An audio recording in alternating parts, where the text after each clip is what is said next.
Hello guys and welcome to the first part of this series, exploring the Tao Te Ching. Now before I get into what the first chapter actually says, let's first look at what the Tao Te Ching actually is. So the Tao Te Ching is a Chinese text, and its foundation is based on Taoism. And Taoism is the belief that we should live in a flow state, and that we should also believe in the unity of good and bad, which is shown by the yin and yang symbol. And it was written by Lao Tzu, and whether he actually wrote it or not is debatable, but it still stands that this is the basis for understanding the Taoist philosophy. This is what the first chapter says. The way that can be spoken of is not the constant way. The name that can be named is not the constant name. The nameless was the beginning of heaven and earth. The named is the mother of 10,000 things. Ever desireless, one can see the mystery.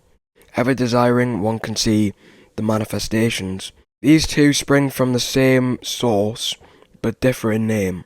This appears as darkness, darkness within darkness, the gate to all mysteries.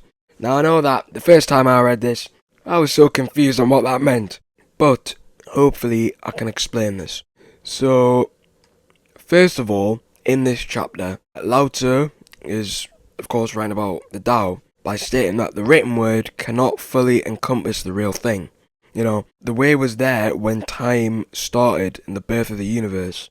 However, it's only visible through what has been created out of it. The Tao is the way that our universe works, and if we want to see what makes up our world, then we have to detach ourselves from the attraction of the surface. When we begin to distance ourselves from the world as if we are not a part of it, then we can see it clearly. The mystery of its true nature becomes evident, and any experience that we have, even when we try to explain it to the best of our ability, can never be fully explained by us due to us humans having different experiences. An example of this is, you and your friend go out on a holiday, and one friend can say that the holiday was a really good time, but the other friend might have hated it the whole way through. Now neither of them are right or wrong, because they will have different experiences of the holiday. And so again, we can't explain the universe because it is just the universe. Even if we try to explain how the universe works, some people might not buy into that because we've all had different experiences with it. I don't know if that's correct, but I'm gonna keep it in. However, we can't see what inhabits the universe. We've got nature and humans and insects and animals and etc.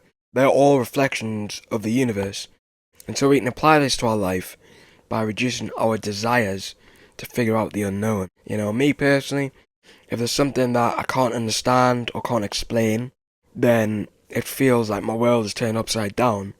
I've reduced patience with myself, and I can't just let the knowledge flow to me. I have to have it now.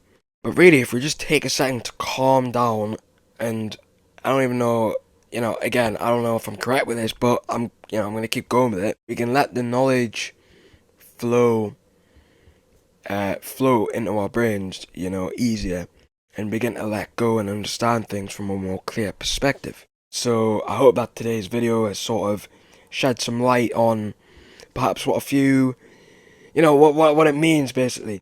Thank you for watching today's video, and I hope that you guys have gained the necessary knowledge from this first chapter video. Good luck on the rest of your journey.